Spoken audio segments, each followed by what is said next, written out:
I'm Joe. And I'm Lee. We are the Rewinders, rewatching childhood movies to see if they still hold up. And this month is the month of love. Love me, baby. Love. Hey, what movie?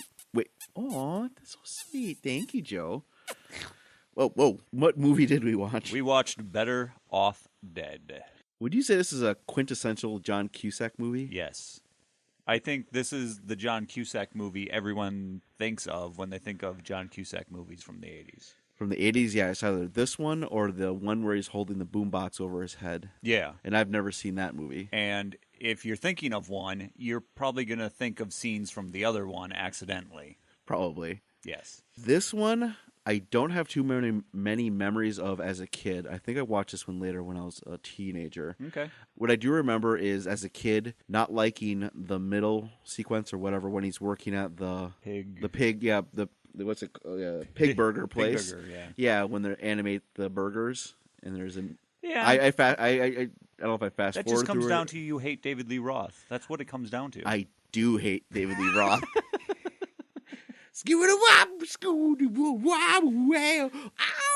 Oh, terrible. I hate David Lee Roth. This movie was not good for me remembering anyone's name. The only way that I could know that was David Lee Roth, other than me picturing him, was I waited till through the credits to see his name and go, that's right, that's his name. His name is David Lee Roth. Let me write this down so I remember. Oh, he's terrible.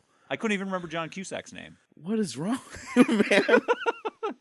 Well, there aren't too many famous people, and there's a lot of character actors in this movie. I remember that, and it being, I think, maybe the first introduction to black comedy, like dark comedy humor, for me at least. I can see that. And other than that, really don't have too many memories about this movie. The big one that has always stuck with me in this movie is $2.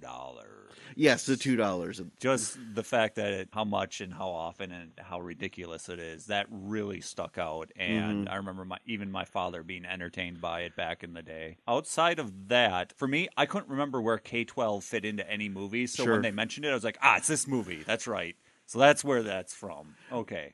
Well, I definitely saw this movie a lot more in late teen, early 20s. That's when I really started watching this movie quite a bit more. That's when you would connect with it, I think. It makes more sense to you as a teenager than it would as a kid. True, definitely. So the movie starts off really well because it's an animated open.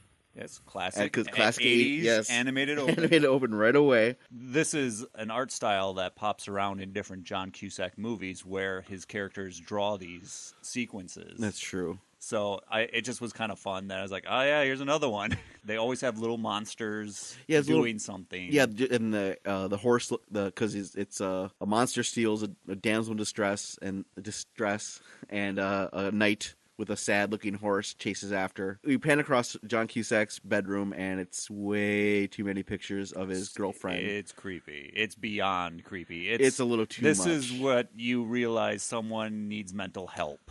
It just pans across. There's so many pictures of Beth, his girlfriend, and he even wakes up to the alarm clock, and then he grabs a picture right away and kisses her picture, good morning. And that alarm clock, I had that radio. Well, I used that alarm clock all through high school. I wonder if my parents still have it at home. They treasure it.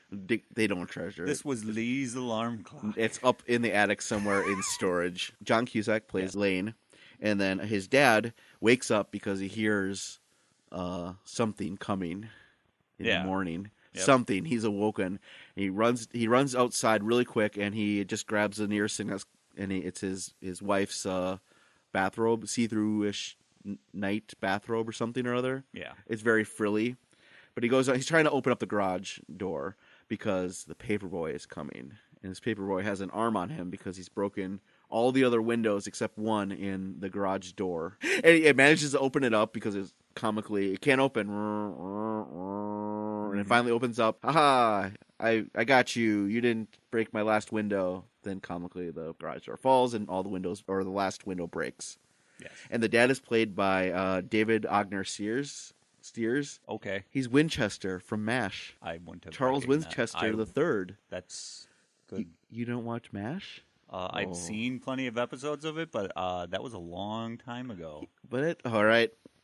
We gotta watch the MASH. It's so good. He's the best. Winchester. Okay. Anyway, so that's who's playing him. And then they're having breakfast. Oh no, John Cusack is taking a shower, and he takes a shower with his socks on. Yep. And then when he gets Yeah, out, he air dries air them dries with the socks. hair dryer. And I thought, are those his lucky socks or something? Because it's never talked about like those are the socks he met Beth with. Meant to be that it could be lucky socks. They never explain it. No. I just took it to mean he's weird. kooky. He's weird. That's true. And at the same time, I'm also thinking, wow, he has a bathroom connected to his bedroom. Wow, he has a huge walk-in closet. He has a walk-in closet where all of his clothes have a head picture of Beth on them. That would have been amazing to have a room like that growing up. Just saying. Oh, no. It's pretty amazing. Big house. But his kooky mom is making breakfast, and she makes experimental foods all the time. Right now, she boiled the bacon, and it's green for some reason. Because who knows? Because it's funny. Well, that's a reason why. Because the dad said that, she mentions, you didn't like it when I fried it. It had too much grease in it. So I boiled it instead. I don't know. Her brain isn't all there. At least that character. Not explained. It's just supposed to be funny. Yes, it's supposed to be wacky. And Lane has a brother named Badger. I don't remember his name at all. Because he doesn't really say anything. He doesn't talk at all through the entire movie. He gives glares. He doesn't say one line through the entire movie. But he is 8 years old, or almost 8 years old, and right now he's in like a leopard print bathrobe or outfit. Yeah. And he's been cutting out all the coupons from the cereal boxes, so that when his dad goes to get some cereal, they all fall out comically, and he's mailing all these things out to get free whatever. And as a kid, I never understood that bit because I always knew there's bags. There's bags inside. So why does none of this stuff? Why is it in the bag? Mm-hmm. So the joke didn't work on me as a kid. It still doesn't work for me because I see that there's bags. What? No. You can't just have the cereal in a box. It's going to go bad right away. Where are the bags? But the whole point that everything is just spilling everywhere. The spilling is what's funny, not the concept that it's close to reality. Because it's not. Waka waka. Well, it's Sunday morning, and Lane has to go pick up Beth because it's ski tryouts for the high school ski team, ski club, or whatever. And so as he's going out, his dad reminds him, hey, remember that car that's on our lawn? It's You have to fix it up. It's covered up by a tarp. You can't see what kind of car it is, but hey, fix up that car. Yeah, I hear you, Dad.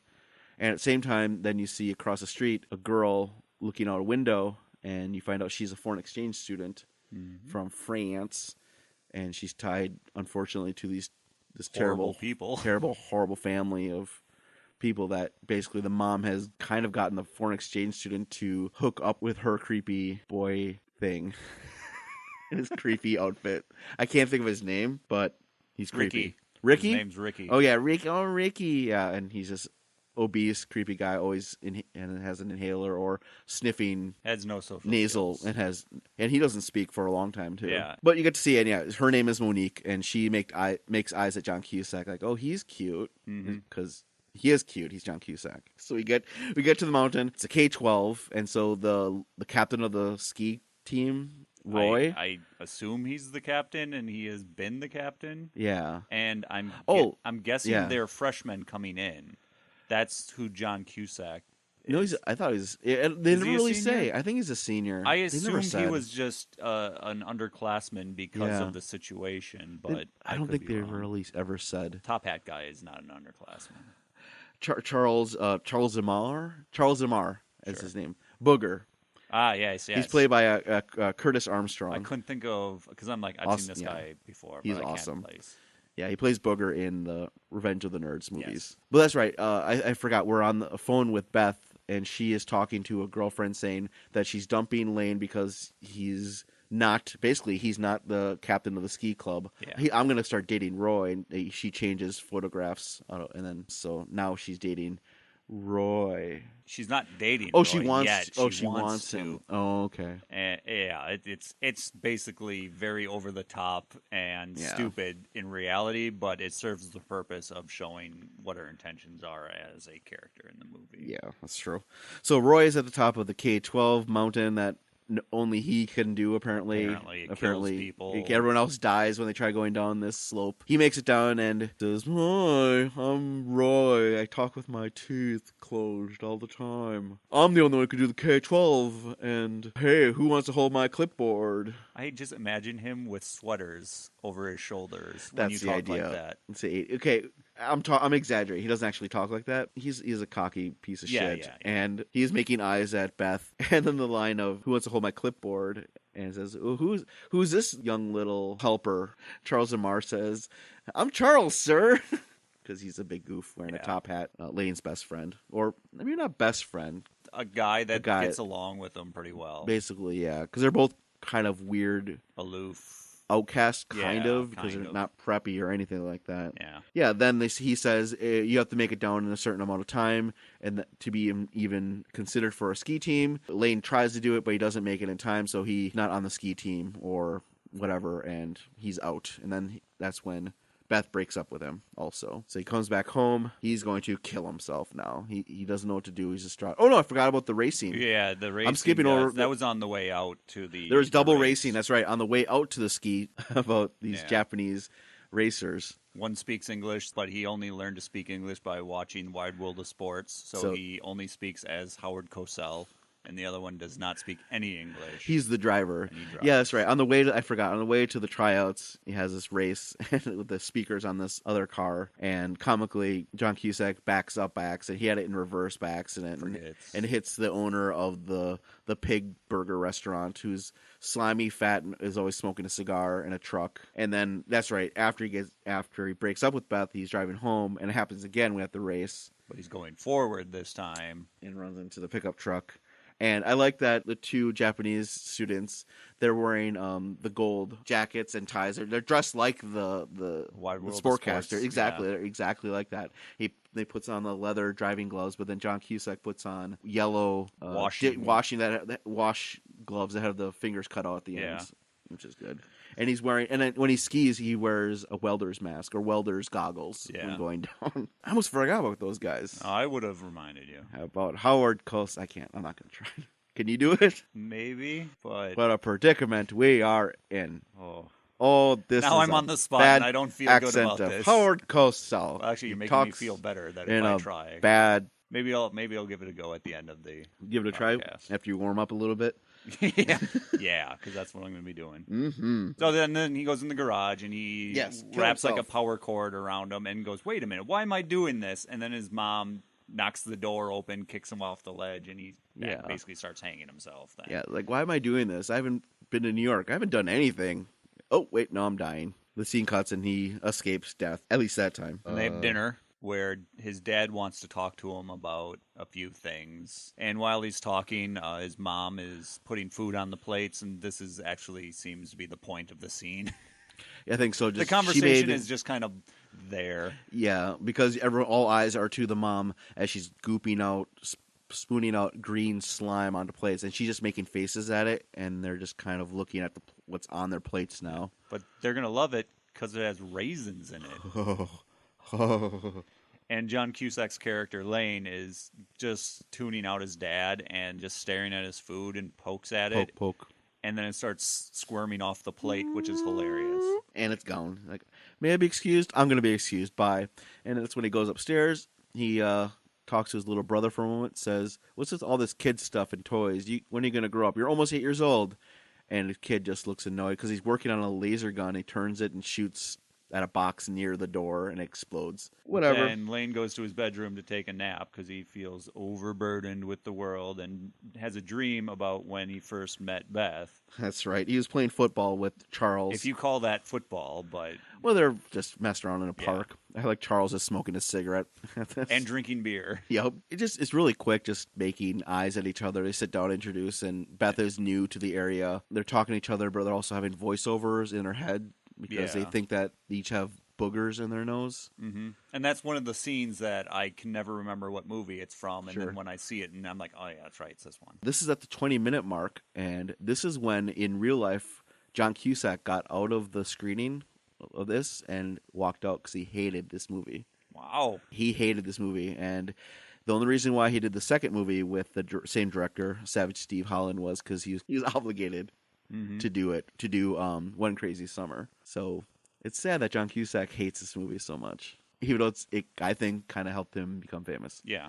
Yeah, he wakes up from his dream of remembering when he first met Beth, and there's a note on his forehead from his mom that says something like, "Had to go feed cat. Yeah. Love, Mom." That was pretty good. Yeah, and he gets up to go feed the cat. The cat box of food also has a hole in it from being coupons clipped out of it. Cut, yep. So he tries to pour the food in a bowl for the cat, but it basically all pours on the floor. Mm-hmm. Cute kitty comes up and starts eating. Eats from the it bowl, anyway.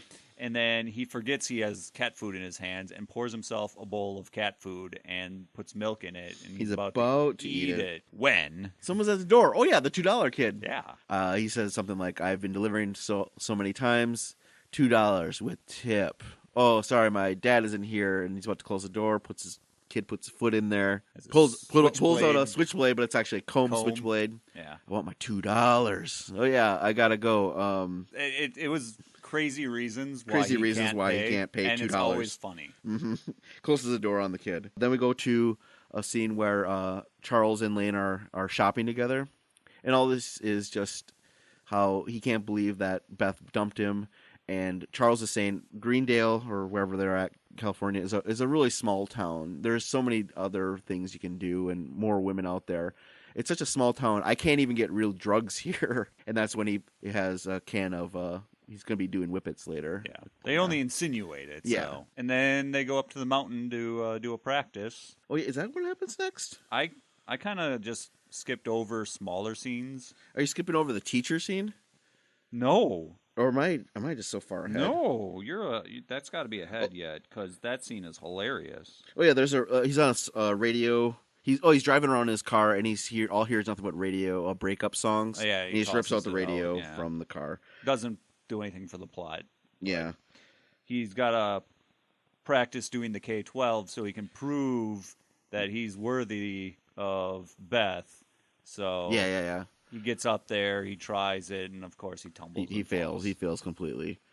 And then, yeah, that's right. He just falls down right away. There's no way. And the stunt guy just goes down right away. Yeah, you could tell just from the get-go. Yeah, there's really, honestly, not much of effort going on here. Mm-hmm. It's all about the falling. Exactly. Yeah, I think we're at the school then, the math teacher, right? I think so. I'm looking at my notes, and that's what's next. Yeah, I skipped over that. Yes. There was another daydream. That's why I was confused. Okay, yes. The math scene is highly important to the plot for no other reason than it's ridiculous. I love it because it comes out, and Vincent Schiavinelli, he's a character actor you've seen in tons of TVs and movies.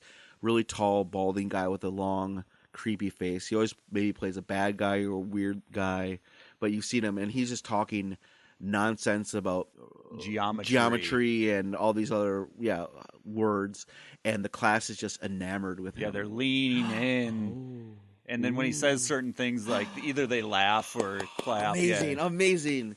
Yeah, the exact opposite how you would be in actual class. Like, exact opposite of Ferris Bueller's Day Off. When they're in class, people are barely staying awake. They're just staring into oblivion. Mm-hmm. But here, the exact opposite. And he says, "Okay, everyone pull out their assignments that I had, and here, let me. Who should I pick in the classroom?" And everyone's raising their hands, excited to go up to the blackboard to solve the equation or whatever. And everyone else pulls out stuff like a bunch of a printer, like a dot matrix printer comes out of their briefcase. Files, huge tablets and books and everything. And Lane pulls out a crumbled up piece of paper that has gum and bits of junk in it. And all it says is do homework. Do homework. And of course he gets picked on to go up there next to Beth. And then this is when he starts to do the equation. And this is when he has his flashback of them in the back of they're going to lose their virginity to each other. Yes. But instead he accidentally breaks the condom. And so when we snap back out of it, he's drawn geometry, shapes and whatnot, a picture of a woman pregnant and says "baby bad" or something like that. Then he breaks out of it by going like, yeah. And everyone laughs. Everyone laughs, and then the bell rings, and everyone, "Oh no, the class is over." Teacher says, "It's okay. You have to memorize chapters 39 through 105 for tomorrow." "Oh, thank you. Woohoo. We're so happy to be in this class." They all leave, and this is when Charles says, I will help you conquer the K-12, and I'll teach you. I'll help you out because I'm your buddy. He leaves, and then the teacher comes by and says, "Excuse me, I have something very important to ask you, Lane. Would you mind if I asked out Beth?" And then Lunch we scene. do those other scenes. And You want to skip past the lunch scene? that was already the skating lunch scene, wasn't there too? Skating lunch scene is next. Oh, no, because he's drawing. Oh, yeah, that's right, because he's proving to the drawing that he can pick up other girls and other girls are interested in him. He's in, yeah, there. Ah. It's okay. It's in there. I'm going to stop doing my notes in red because this is... I did that once in pink for Mannequin. It was so hard to follow along. I couldn't do it. Yeah, so this just shows that Ricky is with Monique, and he has all the food, and he's trying to feed her things, and she's just disgusted. And it pans over, and Charles is sitting there, and he's snorting the Jell-O. Yeah, so everyone around Monique is kind of gross. Everybody's gross, and he offers it politely. Would you like to snort some? He also rubs the Jell-O on his teeth like cocaine. It's the gums. You rub it on your gums. Gums. Okay, sorry. I don't... You don't absorb it through your teeth. You know what I meant. Lane is there, and he's drawing, bummed.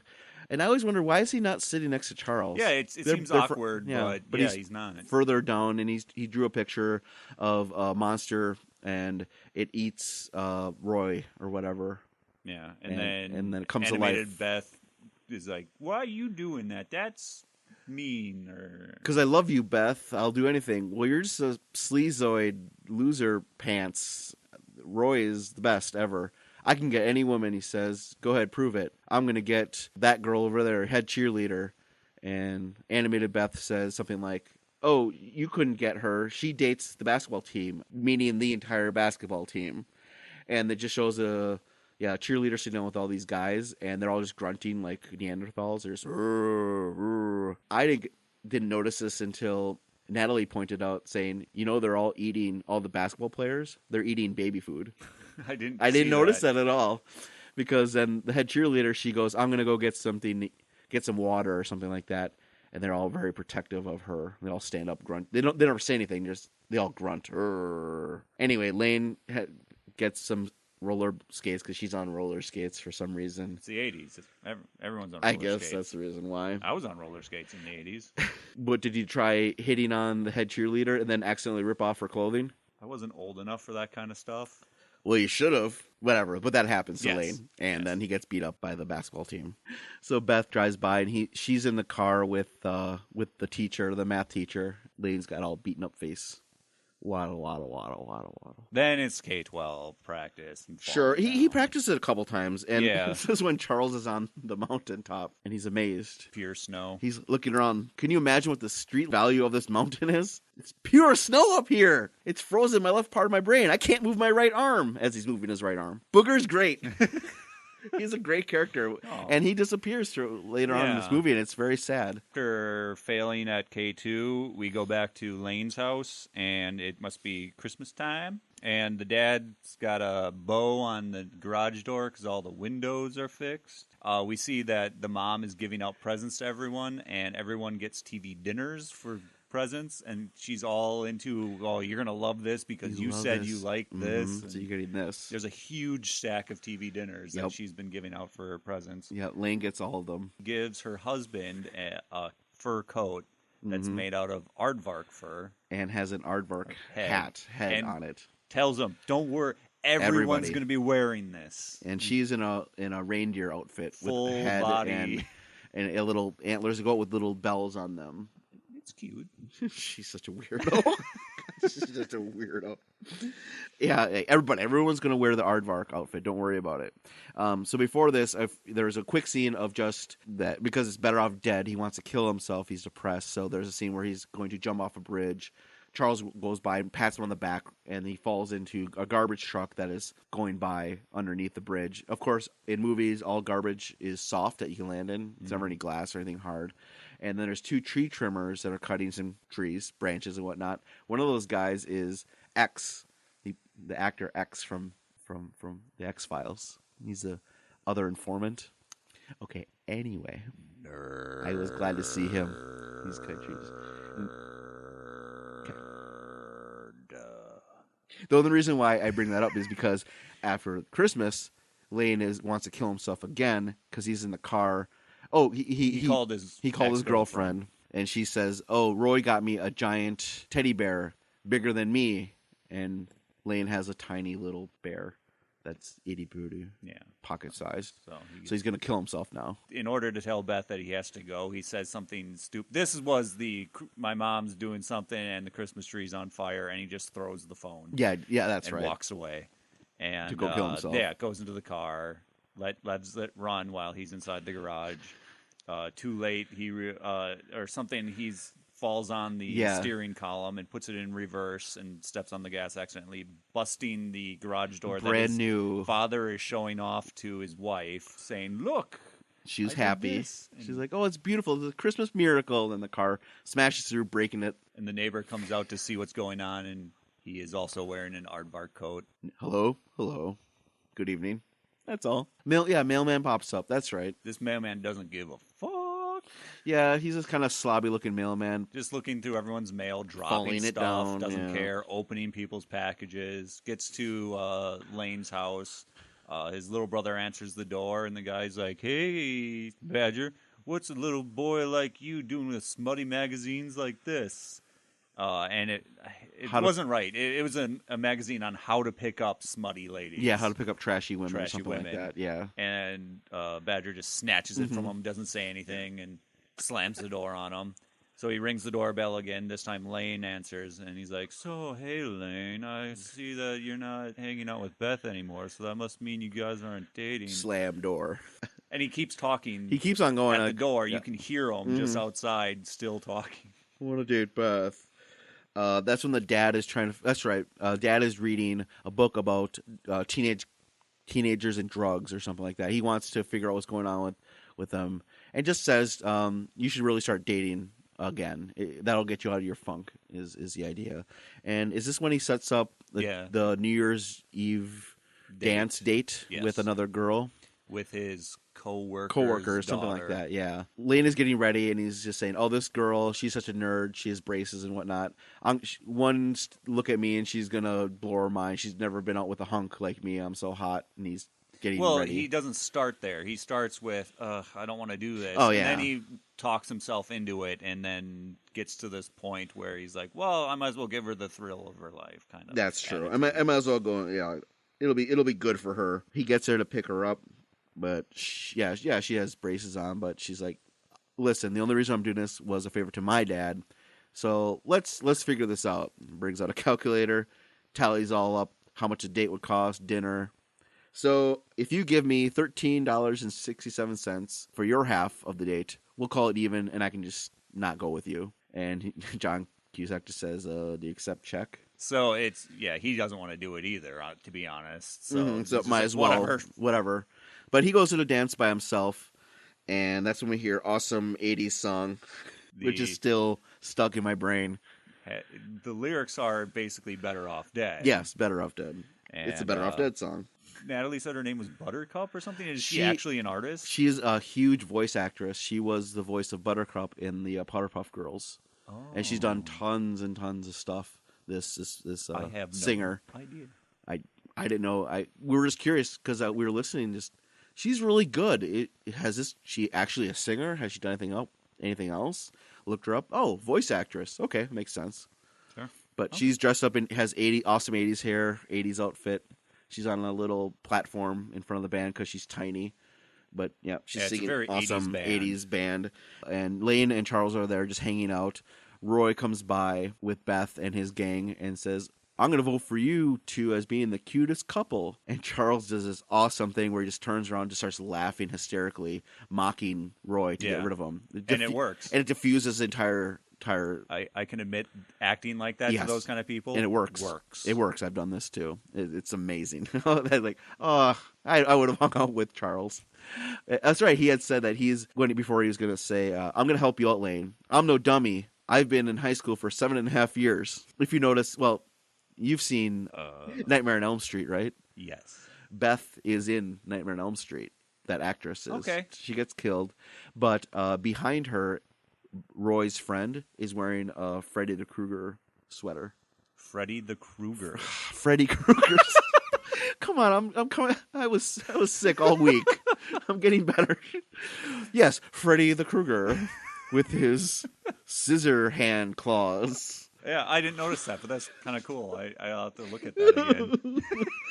Then after that bit, you see Ricky, like, the doors just fly open and there's smoke and lights behind him, and he has this whole stance of superiority and confidence. Yeah. And he's just like, yeah. Because he's coming to a dance with a girl. And she's a good-looking girl. I can own this. People will, Yeah, that's and true. then Monique's not there, so he has to Grab hustle her back and pull her in, and she basically is a dead weight for him to pull around. He takes her out into the floor right away to dance. He includes her at first, and it's kind of like she doesn't even move, and he picks her up, swings her around, and it's kind of good.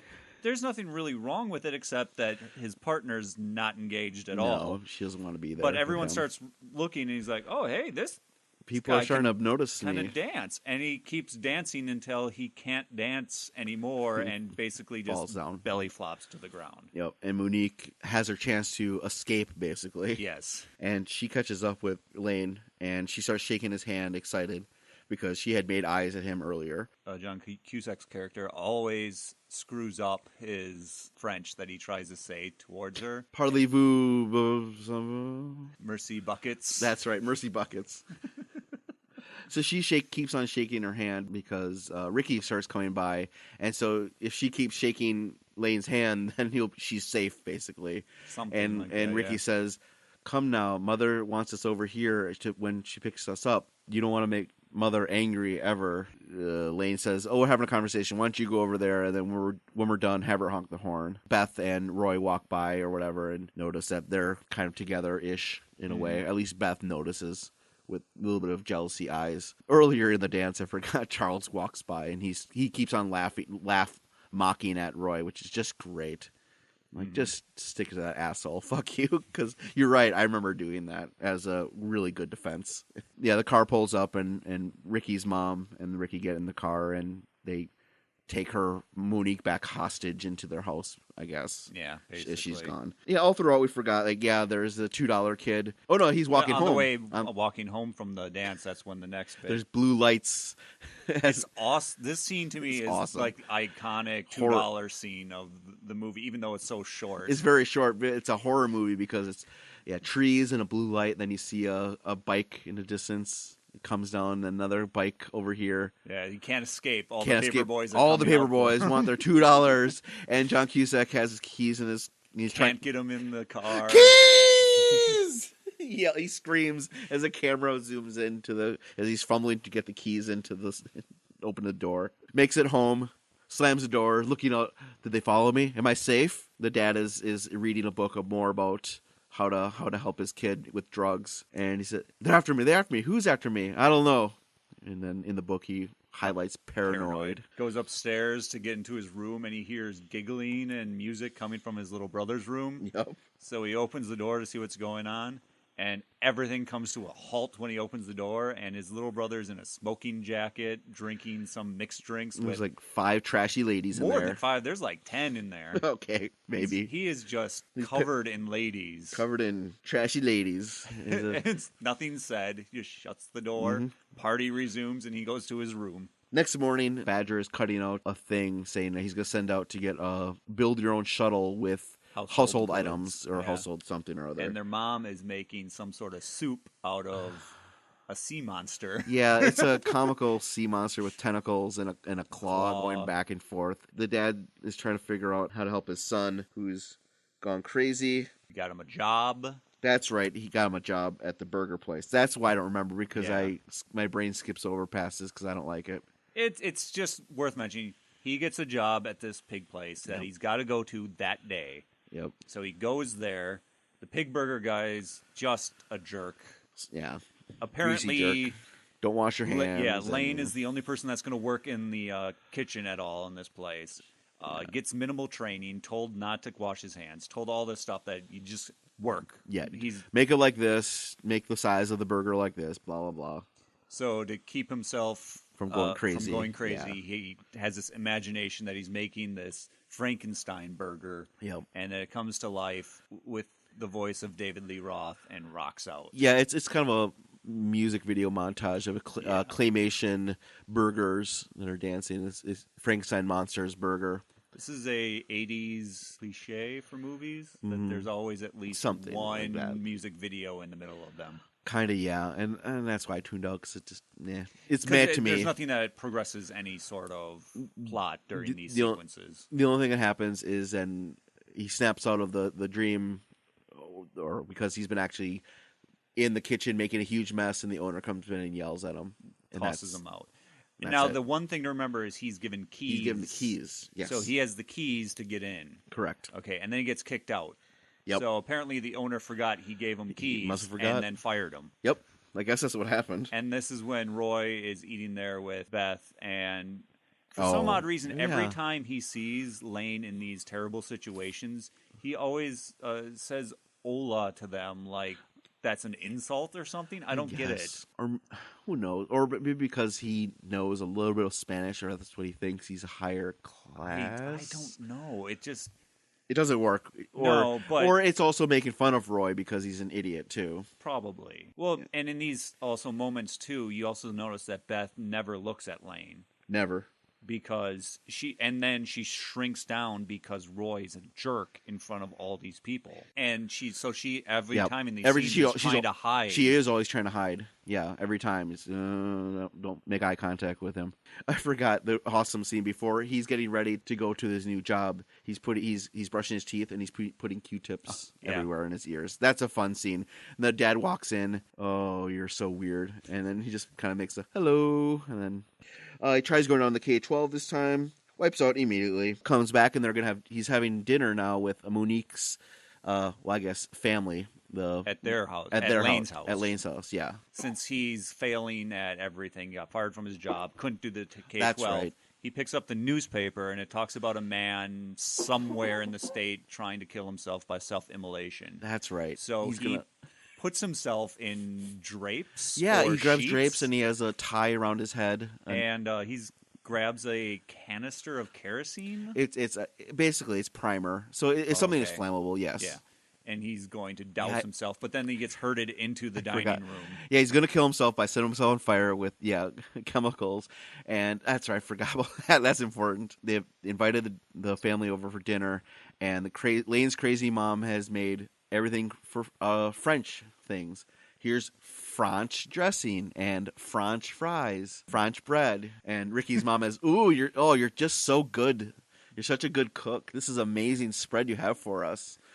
And it talks about how Ricky is in love with Monique. It's the language of love that they're... International language. The international language that they speak. And during this time, Lane is pouring his primer into a bowl on his plate. And he's got a little napkin. He's starting to put it on himself now. And then Ricky's mom grabs the bottle of primer and pours it into her glass and starts drinking it. Yeah, not paying attention. And talks about how it's just like the moonshine like her dad used to make or something. Like that. And then lights up a cigarette. And kaboom. Boom. Her face is blown off. And immediately cut to one of the best lines of the movie, which is Monique, Ricky, and Lane in the car. Mm-hmm. And Lane just says, Ricky, I'm really sorry your mom blew up. Yep. Just it's a great delivery and line. And then they stop at a red light, and the Japanese racers are there. Haru Cosell wants to race again. Yes. And John Cusack's nervous, but Monique just goes over and puts her foot on top of his, and they start on the accelerator, and they take off. Yeah. And crash in some water, but they had a good time. She's laughing. Ricky's all up, freaked out. He's going to tell mom. Mm-hmm. You have to obey the speed limit. But a little bit of just showing a little bit of danger, getting Lane out of his funk, because later on he starts hanging out with Monique now. Yeah. Instead of Curtis Armstrong. All three of them could hang out. Do some whippets. They're hanging out. Monique hasn't really said anything yet either. She hasn't been talking too much at all, right? No, she's still not really saying much. Oh, well, when she starts laughing at that race, that's where she starts talking. Yeah, starts coming over her shell. They have a lunch together. It kind of shows that she's forcefully pulling away from Ricky. Yes. And Ricky's trying to still maintain, but he can't because Monique's a human being with her own system. You can't keep a person. She's not a slave. Yeah. Even though that's kind of, it seems like why the family got her there. Yeah, they're having lunch together, Monique and Lane. Ricky comes by and they just kind of push him off to the side. Like, no, she's with me. She doesn't want to be with you. It's her choice. And that's when Lane reveals a few things. So it's the skiing captain. He reveals a little bit about that. So Monique is taking in what he's saying. Yes. I think he also might mention the car then at that time. Mm-hmm. Or relatively around this area. Because Beth saw the car and liked it, and he borrowed $200 from his dad just to get this car that we haven't seen yet because it's covered up in tarps. And may I say, that's a deal for that car. I believe after that it goes to after school, and Lane is driving home, and he hears some thudding on his rooftop of his car. $2. So and then you find out it's the paperboy on top of his car demanding $2. $2. So he starts racing down the road and then swerves into a car wash. I can't swim. Yeah, and then drowns the kid. Well, temporarily, or at least for a little bit. Yes. Yeah, while they're having lunch, I think this is when Roy is talking and just being a jerk. Oh, yes. And then that's when finally Lane snaps up and says, I challenge you to the K-12. We're going to do this, all right, on Sunday at high noon or something like that. Great. It's high noon. Mm-hmm. And Monique she shook up a can of Coca-Cola and sprayed it all over Roy. Yeah, and then she was speaking in French like, oh, I'm such an imbecile. I'm so sorry. The reason why was because when Roy came up, he knows she's a foreign exchange student from France. And he could speak. So he says in French to her something to the effect of that phrase that's in that song, which means basically, will you sleep with me tonight? Or yes, something. That's right. And that's what gets her Lady Marmalade. Off. Yeah. Marmalade, whatever. That's right. I forgot all that. That's the line that he says. Because when he said it, I was like, oh, wait, that's that one line. Wow.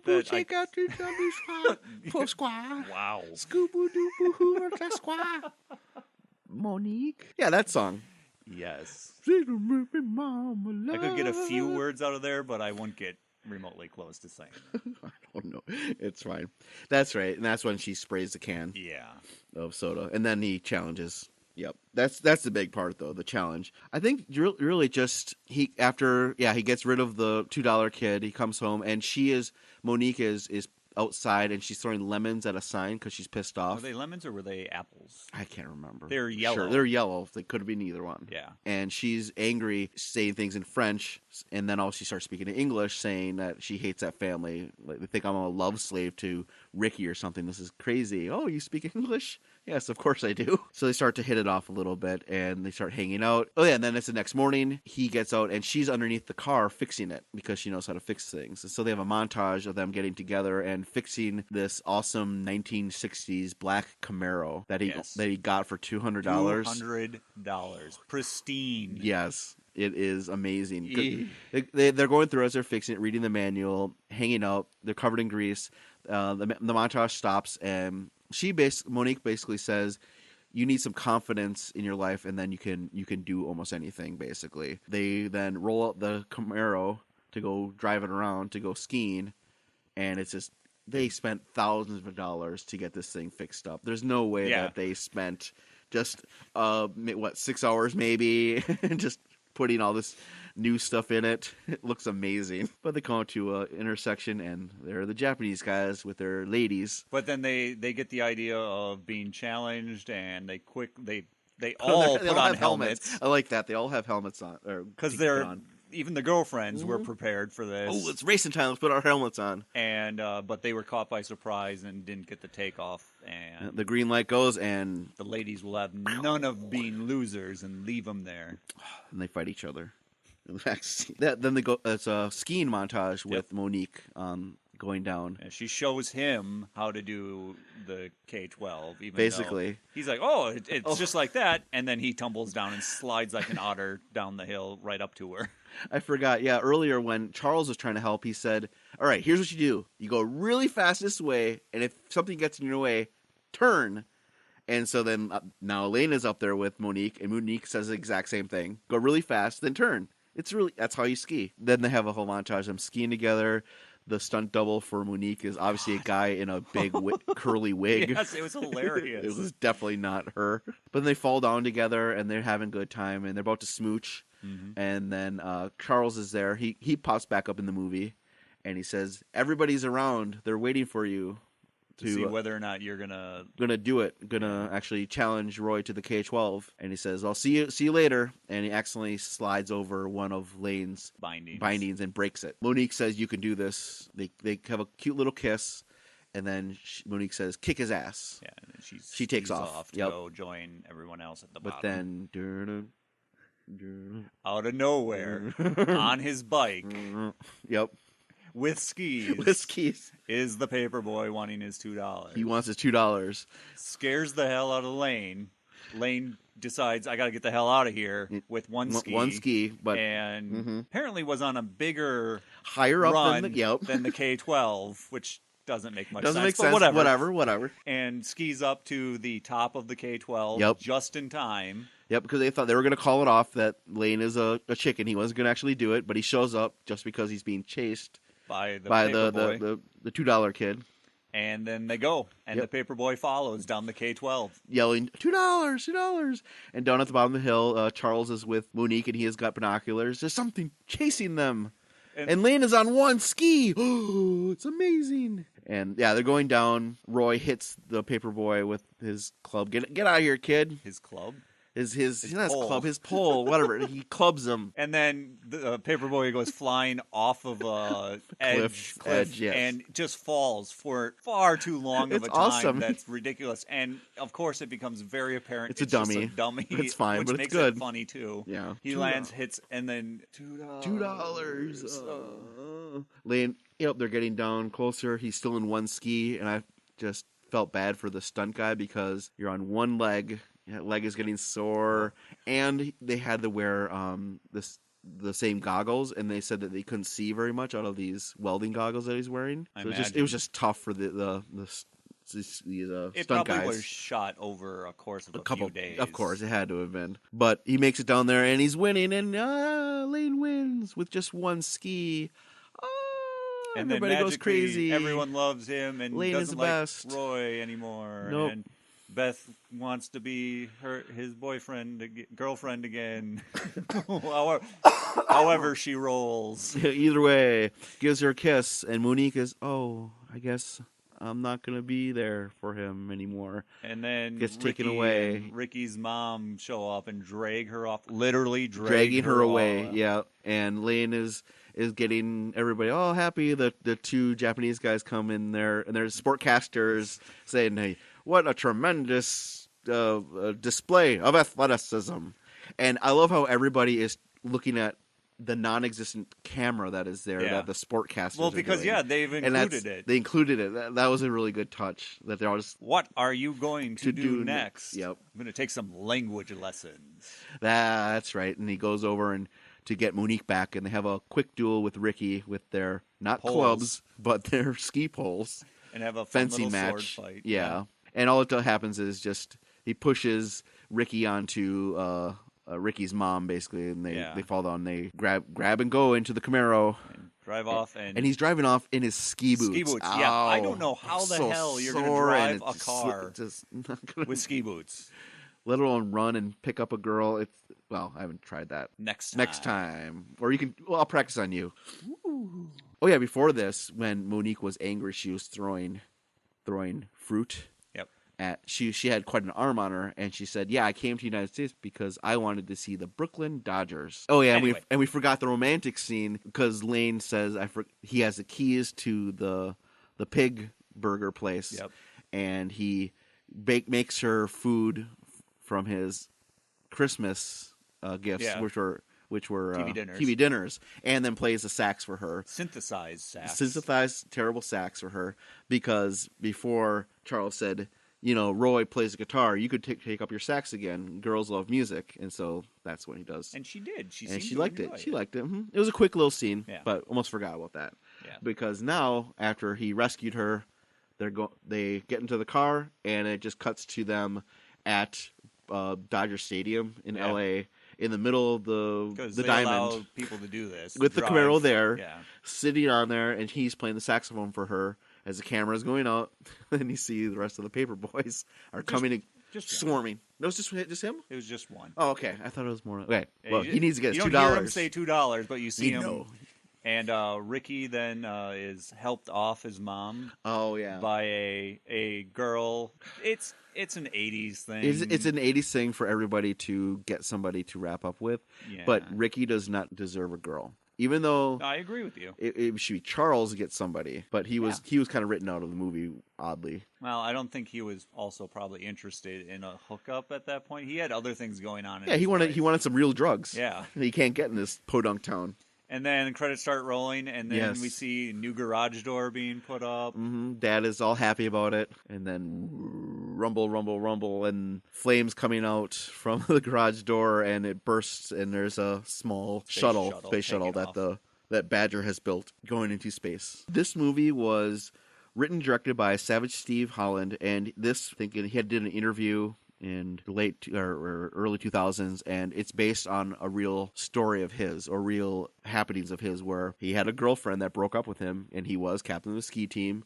He thought about killing himself, actually started to do it, and something like he went into the garage, was going to hang himself, but the pipe that he was standing on a plastic garbage bin, and then it slipped, the pipe broke, which was water, and so then he was the water then was pouring into the garbage bin, and then his mom came by yelling at him, "What are you doing?" Not knowing that he actually tried to killing himself.